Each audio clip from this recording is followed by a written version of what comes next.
에드워드 마크홀트라는 분의 책, 하나님 아버지는 지금도 내 안에 살아 계십니다라는 책에서 그 마틴 루터가 한 그 사랑에 대한 인용구를 사용했는데요, 이렇습니다. 뜨거운 햇빛 아래 돌들이 차가운 밤에 온기와 열기를 전달하는 것에 실패하지 않도록 온종일 달구어지는 것일까요? 그렇다면 하나님의 사랑의 빛 아래 그리스도인들이 사는 것은 다른 이들에게 따뜻한 사랑을 전달하는 것에 실패하지 않기 위해서입니까? 라고 하는데 뭐라고 얘기하냐면 아니라는 것이에요. 하나님의 따뜻한 사랑을 주기 전에 먼저 해야 되는 것이, 우리는 다른 사람들에게 서로 사랑해라, 친절을 베풀라 하지 말고 먼저 하나님 사랑의 빛 안에 살면서 그 하나님의 사랑을 느끼고 그 하나님의 사랑으로 달구어져야 함을 먼저 가르쳐 줍니다. 하나님의 인내하심과 자비하심 안에서 뜨겁게 달구어지는 것이죠. 그럴 때 하나님의 빛을 우리가 모두 흡수하게 되는 것입니다. 그리고 나면 그것을 주기 위해서 달구는 것이 아니라 자연적으로 받은 것이 이제 그 온기가, 그 따뜻함이 전해지는 것이라고, 하나님의 사랑이 우리를 통해서 다른 이들에게 전해지는 것이라고 말합니다. 어머니와 아버지를 통해서 하나님의 사랑을 깊게 이해하게 된다는 것을 우리는 알 수 있습니다. 어머니와 부모님의 사랑 같은 말입니다. 어떤 사람이 말했는데요, 하나님께서 어머니와 아버지를 허락하신 이유가 그분의 사랑을 더 깊게 이해할 수 있게 하시려고 그랬다는 것이에요. 우리 모두가 어머니의 사랑 안에서 자라난 것을 여러분들은 다 동의하실 거예요. 물론 아버지도 포함입니다. 아버지, 어머니 모두가 자녀들에게 중요하죠. 그런데 어머니의 역할이 유아기를 보내는 자녀들에게는 아주 많이 중요하다라고 이야기하고 또 그것이 스터디로 증명되었습니다. 아브라함 링컨도 그 대통령도 좋은 어머니를 가진 사람은 가난한 사람이 없다라고 말했을 정도로 그 중요함을 강조했었고, 윌리엄 로스 와일레스라는 분은 그 요람을 흔드는 손이 결국 세상을 흔드는 손이라고 말했습니다. 또 심리학자 중에 프로이드와 에릭슨도 유아기와 유년기 자녀들에게 그 어머니의 역할이 아주 중요하다라고 말했습니다. 어떻게 보면 엄마와 떨어지지 않으려고 하는 그 아이들의 그 습성만 보아도 알 수 있는 것이겠죠. 엄마와 함께 있을 때 아이들은 평안을 누립니다. 우리 모두 인정을 하던 안 하던 어머니 사랑 안에서 우리는 모두 태어났고 자라났습니다. 물론 간혹 이상한 아버지, 어머니, 이해할 수 없는 그런 부모님이 계시기도 합니다. 그러나 대부분의 어머니와 아버지의 사랑 속에서 그 사랑을 먹으며 성장한다는 것이죠. 제가 어린 시절을 기억하고 어머니를 기억해 볼 때 우리 엄마가 없으면 어떻게 살까라고 걱정했던 생각을 했던 적이 기억이 납니다. 어머니를 전적으로 의지할 때였죠. 그런데 조금 자라고 나니까 상황이 좀 변했습니다. 참, 우리 엄마가 없다라면 내가 하고 싶은 것을 마음대로 할 수 있을 텐데 라고 하면서 어머님이 집에 없기를, 또 여행 가시기를 학수고대하던 그런 시간도 있었습니다. 유학길을 오를 때가 가장 그 정점이 되었던 것 같습니다. 너무나도 기쁘고 신났던 것은 내가 우리 엄마와 아버지를 떠나서 나 혼자 사는 거구나 라고 할 때 그렇게 신이 났습니다. 저는 아무래도 준하가 집을 떠나 학교로 갈 때 막 먹었던 마음인 것 같고, 또 이제 영아가 이제 대학 가서 이제 집을 떠나서 도미터리에 살아야 되는데 아마 그것을 상상하며 아주 신난 그런 마음을 갖고 있는 것과 같았다라고 저는 생각합니다. 조금 더 성장을 해서 제가 가정을 이루고 살아가게 되고 부모가 되어 사는 시간이 되었을 때 인생이 그렇게 녹록치 않더라고요. 마음대로 되지 않더라고요. 계획한 대로 되지 않더라고요. 부모님 사랑 안에 성장하고 이랬던 저랬던 어려움이 있었지만 사실은 예수님을 만나게 되는 계기가 되었고, 물론 아버지께서 많은 재산을 날리셔서 집안이 풍지박산 날 정도가 되었었지만 우리 가정에는 가장 큰 복, 더 큰 복, 예수 그리스도를 만나는 계기가 되었었습니다. 가정을 꾸리며 살면 살수록 아버지와 어머니께 점점 더 감사가 생깁니다. 나이가 들면 들수록 더 아버지와 어머니께 감사가 생깁니다. 그 깊은 감사는 아이들을 키우면 키울수록 느끼게 되는 감사입니다. 그러며 저의 아버지와 어머니가 자신들의 능력 안에서 최선을 다해서 우리를 키우려고 하셨다는 것을 알게 되었고 느끼게 되었다는 것이죠. 다만 그냥 안타까운 것은 이런 것들을 알게 된 것이 부모님 살아 생전에는 모르고 있다가 이제 돌아가시고 나니까 두 분 다 이곳에 없고 천국에 계신 이후에 알게 되었다라는 것이에요. 저희 아버지가 늘 이렇게 말씀하셨습니다. 너희가 결혼하고 너희 아이들을 보고 죽어야 죽고 싶다라고 그 간암 치료를 받을 때 말씀하셨거든요. 그리고 그런 날을 손꼽아 기다려 본다라고 기대하셨는데 그렇게 오래 사시지 못하고 소천하셨습니다. 그 폐암 치료, 간암이 아니라 폐암인데요. 그 폐암 치료를 하면서 그 키모테라피를 하면서 그 밤에 그렇게 말씀하셨어요. 아버지가 소망하는 건 그냥 너희들이 다 커서 결혼하고 너희들의 아이들을 보는 것까지만 살았으면 좋겠다. 근데 아버지가 계획하시는 대로 되지 않았습니다. 우리의 인생은요, 우리가 계획하고 꿈꾸는 대로 되지 않고 조절하기도 참 어렵습니다. 여러분들은 어떻습니까? 잘 되시던가요? 여러분의 인생은 계획대로 착착 진행이 되었습니까? 사실 이 코로나 바이러스, 이 팬데믹도 우리가 계획한 것이 아니잖아요. 무언가 이 2020년에 무엇을 계획하고 무엇을 하려고 했던 그 모든 것들이 한순간에 아무것도 할 수 없는 그런 시간이 되었었는데, 사실은 우리는 이런 비슷한 경험을 다 가지고 있습니다. 과거도요, 마음대로 바꾸지 못해요. 조절하지도 못해요. 인생은 계획하는 대로 잘 되지 않아요. 이런 모두 과거의 삶을 우리는 모두 가지고 있어요. 그게 아픔일 수도 있고요, 그게 기쁨일 수도 있고요. 그런데 우리의 삶은 우리가 준비되었던 준비되지 않았던 우리를 현재의 시간으로, 미래의 시간으로 자꾸 밀어낸다는 것이에요. 우리가 아프고 있던, 눈물을 흘리던 우리의 인생의 시간은 우리를 기다려주지 않는다는 것이 참 얄궂은 일이죠. 그래서 우리는 인생으로 인해서 너무나도 숨이 찰 때가 많습니다. 여러분들은 그런 기분 느껴보신 적 없으십니까?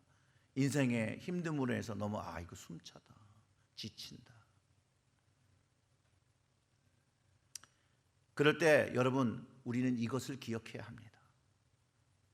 우리의 인생은 우리에게 못되게 굴고 힘들게 하지만 우리 하나님과 어머니와 아버지의 사랑은 늘 한결같다는 것을 기억하고 그것을 붙잡아야 합니다. 그래서 오늘 하나님과 주님과 부모님의 사랑을 기념하기를 원합니다. 오늘 본문의 복음서에서 예수 그리스도의 그 진한 사랑을 우리는 볼 수 있습니다. 마치 어머니가 자녀를 기르시는 그 사랑을 우리 오늘 본문에서 경험하게 됩니다. 마치 어머니가 출타하시기 전에 먹을 것과 모든 것을 준비해 주시고 아이들에게 설명해 주는 것 같이 우리 주님도 이제 제자들을 떠나서 더 이상 보지 못하는 그때를 기억하시면서 제자들과 사랑하는 사람들에게 그 준비하신 그 말씀들을 해주고 있다는 거예요. 성령과 평안의 말씀을 가르쳐 주셨습니다. 우리 주님은 성령님을 선물로 주셨습니다. 예수님은 이제 제자를 떠나가야 함을 압니다. 제자들이 예수님 없이도 잘 견디고 살아갈 수 있도록 오늘의 말씀을 하고 계신 것입니다. 요한복음 14장 28절과 29절의 말씀은 내가 갔다 너희에게 온다 하는 말을 너희가 들었나니 나를 사랑하였더라면 내가 아버지께로 감을 기뻐하였으리라.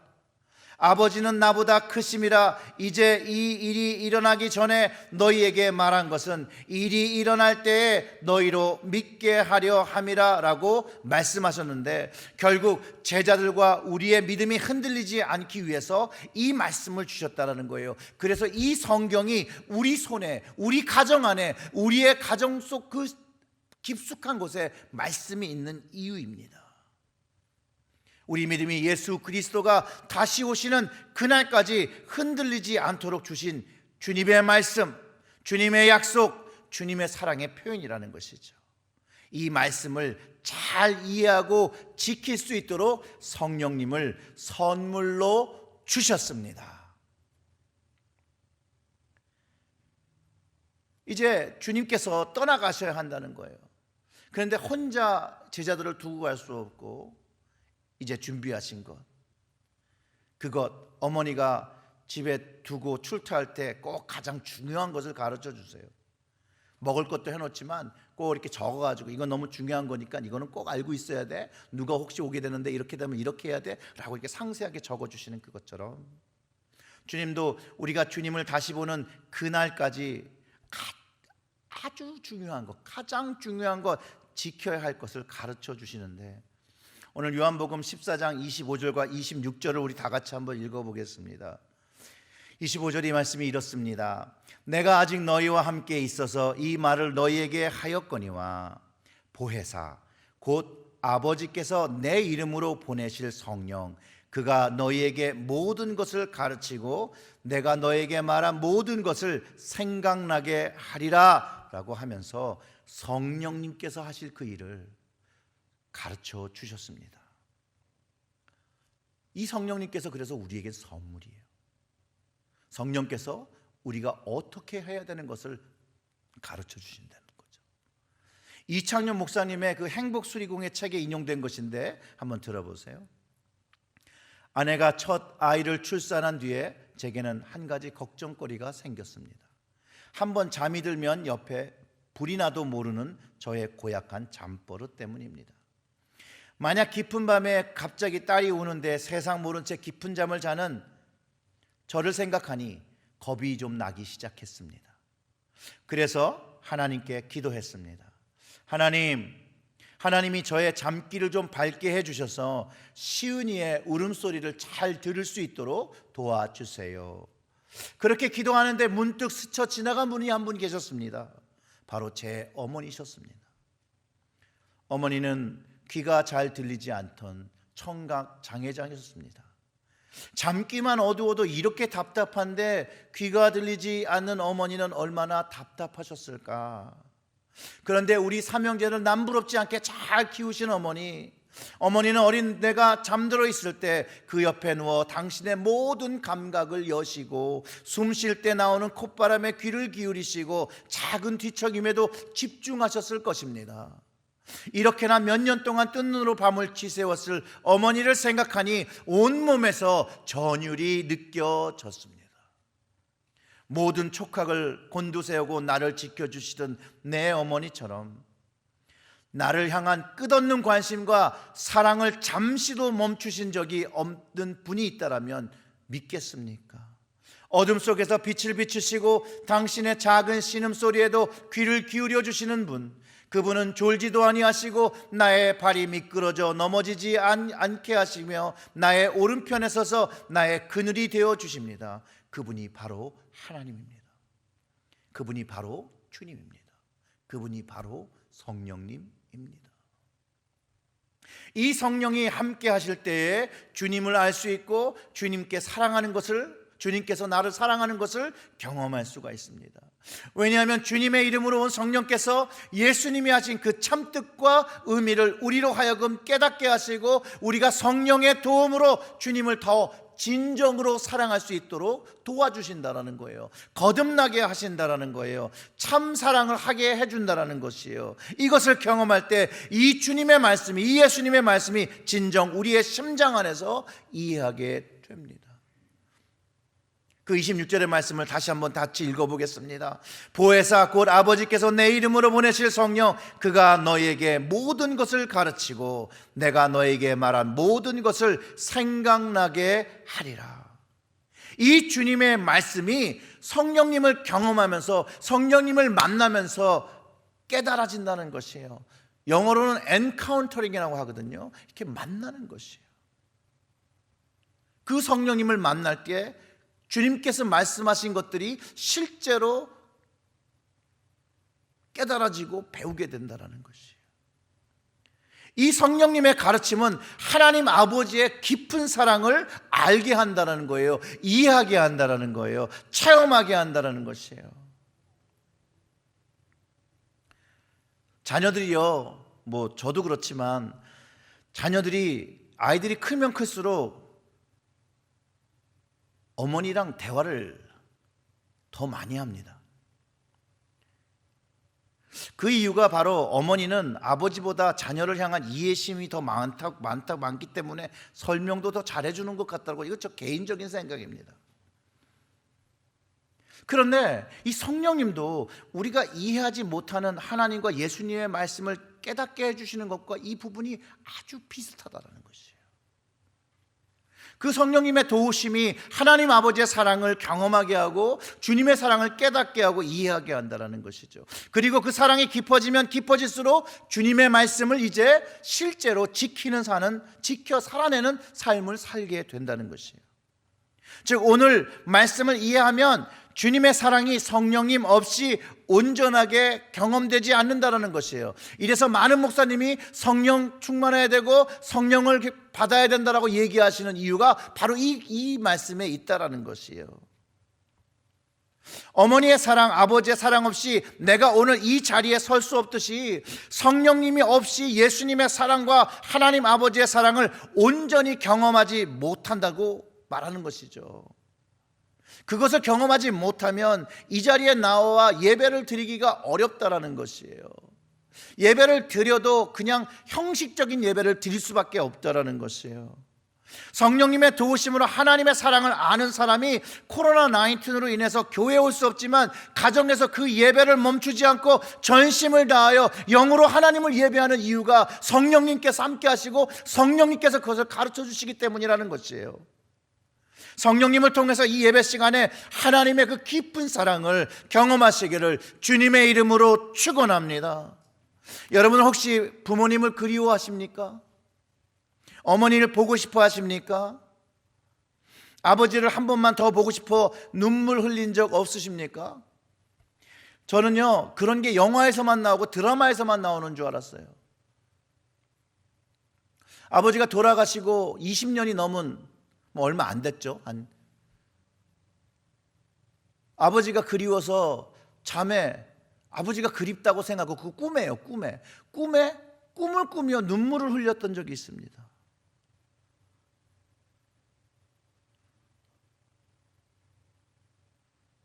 그러면서 일어나서 제가 그렇게 생각했어요. 아, 나이를 먹는구나.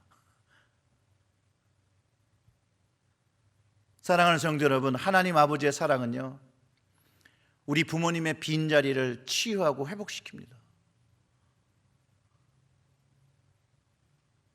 어린 나이에 부모님이 일찍 돌아가셔서 참 어려운 마음이 있었는데 하나님 아버지를 바라보며 오늘날까지 견디고 오늘날까지 살아올 수 있었던 이유가 바로 거기에 있습니다.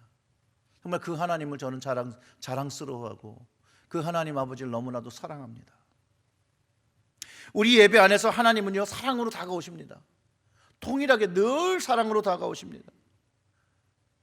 그리고 그 아들 되신 예수님께서 십자가의 사랑을 선포하시며 하나님께서 지으신 뜻대로 우리를 회복시켜 주시고 있다는 것이죠. 오늘도 우리를 예배 안에서 회복시키신다는 거예요. 오늘도 성령님의 말씀으로, 성령님의 감동으로, 성령님의 능력으로 우리를 변화시키고 하나님의 딸과 하나님의 아들로 변화시켜 주신다는 것이에요. 이것이 성령으로 경험되어져야 된다는 것이에요. 이사야서 49장 15절의 말씀에 이런 말씀이 있습니다. 여인이 어찌 그 젖 먹는 자식을 잊겠으며 자기 태에서 난 아들을 긍휼히 여기지 않겠느냐?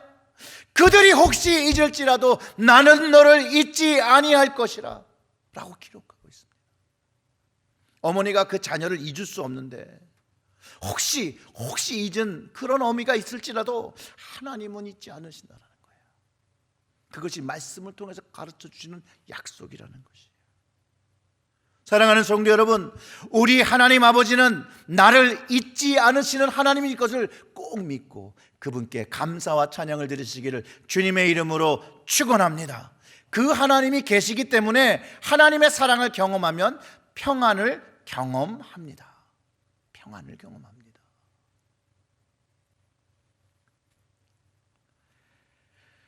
성경은요, 생명을 주어 우리를 사랑하시고 지키신 그 예수 그리스도의 사랑과 하나님의 사랑을 증거하고 있습니다.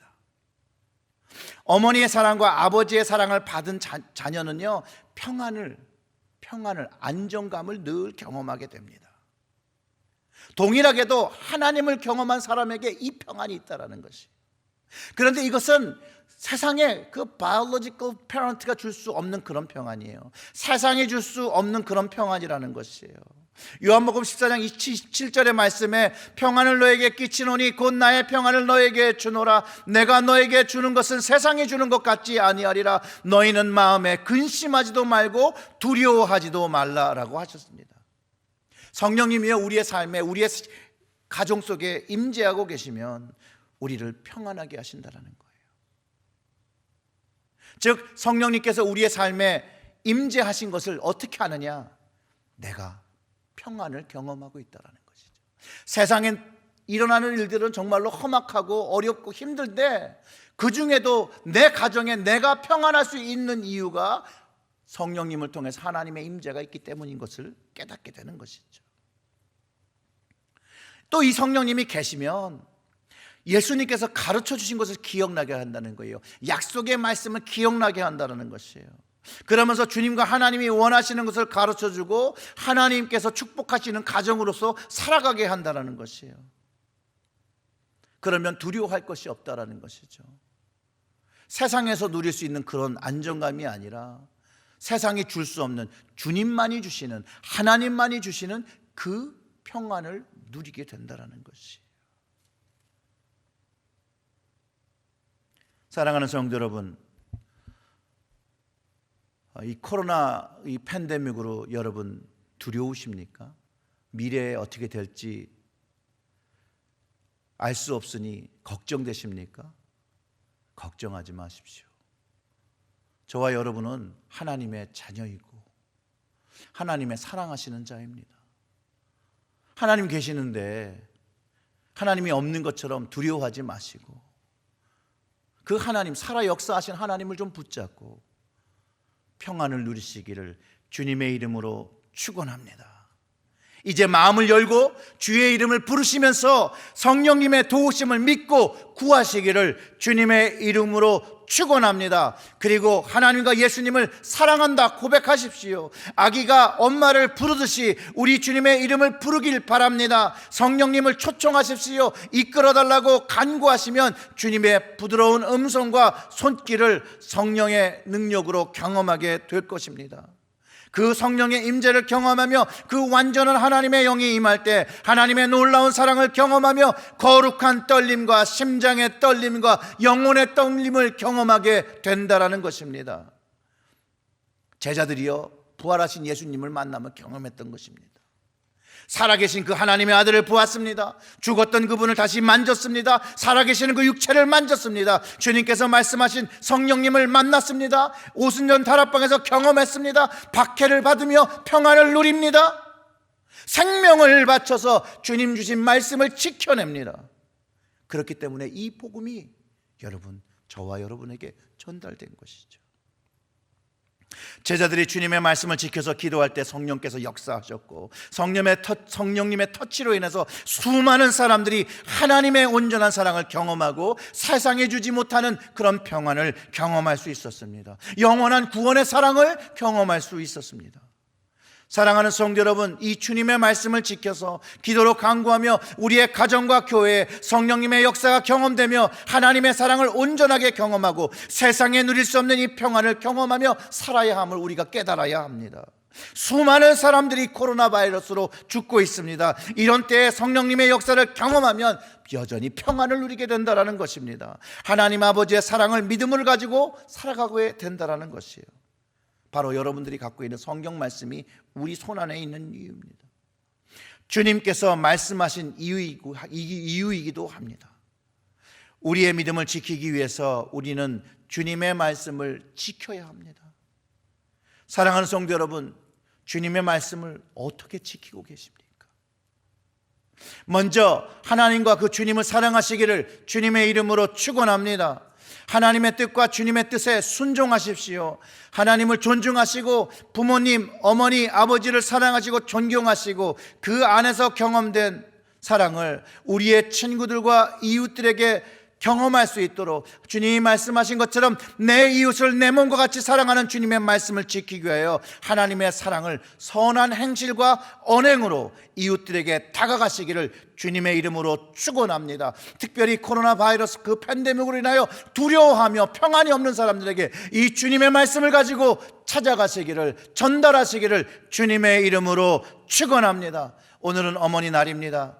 다른 해처럼 밖에 나갈 수 없지요. 그래도 여러분 먼저 부모님께 전화드리고 사랑한다고, 고맙다라고, 감사한다고 말씀 전하시고, 남편과 아내는 서로에게 감사하다라고, 고맙다라고 두 손 잡고 그 마음, 그 사랑하는 마음, 감사하는 마음 전하시기를 주님의 이름으로 축원합니다. 우리 다 같이 기도하겠습니다.